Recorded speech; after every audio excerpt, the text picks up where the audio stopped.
Une conférence de presse avec des journalistes attentifs, une classe d'enfants motivés et quelques éducateurs en formation à Libramont, on dirait bien que le projet canadien LU est en pleine expansion.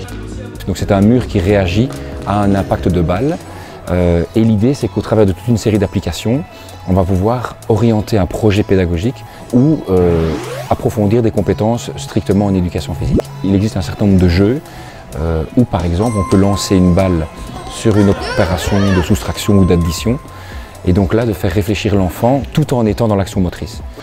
Dans ce projet, notre partenaire privilégié est la province de Luxembourg qui a investi dans le matériel. Notre rôle est davantage pédagogique. On collabore avec la Haute École Robert Schuman depuis quelques années et on se rend compte qu'il y a des nouveaux outils et que c'est attendu et que sur le terrain, on est un peu en demande de ce genre d'outils. C'est un investissement conséquent puisque c'est 50 000 € pour les deux outils interactifs, donc les deux LU. Là où on a un rôle, nous, au sein de la Haute École, c'est de rendre accessible et de faire en sorte que un service qui apparaît comme étant très coûteux puisse être accessible au plus grand nombre. Chaque fois que le LU va être mis à disposition d'une école ou d'un centre sportif, dans la mesure du possible, on va l'accompagner d'un étudiant en éducation physique qui a reçu une formation préalable et donc qui pourra aider les acteurs de terrain, que ce soit les responsables des centres sportifs mais aussi les enseignants, à pouvoir utiliser le LU et à voir comment on peut l'intégrer dans leur structure scolaire. Et au fait, qu'en pensent les utilisateurs du jour? On est en équipe, on fait des équipes et puis il y a plusieurs jeux, on doit travailler. Il y a plein de types de jeux en fait.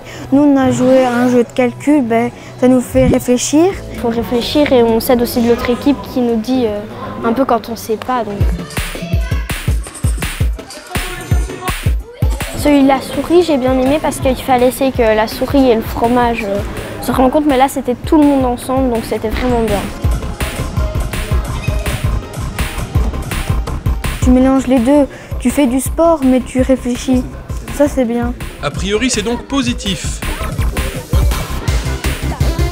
Reste aux éducateurs à relever un défi, adapter l'outil à leur pratique pédagogique. On peut, je vais dire, étendre l'utilisation à une gestion de la salle, pas uniquement du mur où sont projetées les images. C'est sûr que c'est un outil qui brille, ça attire, c'est très attirant. Le tout maintenant, c'est de pouvoir en faire un outil d'apprentissage.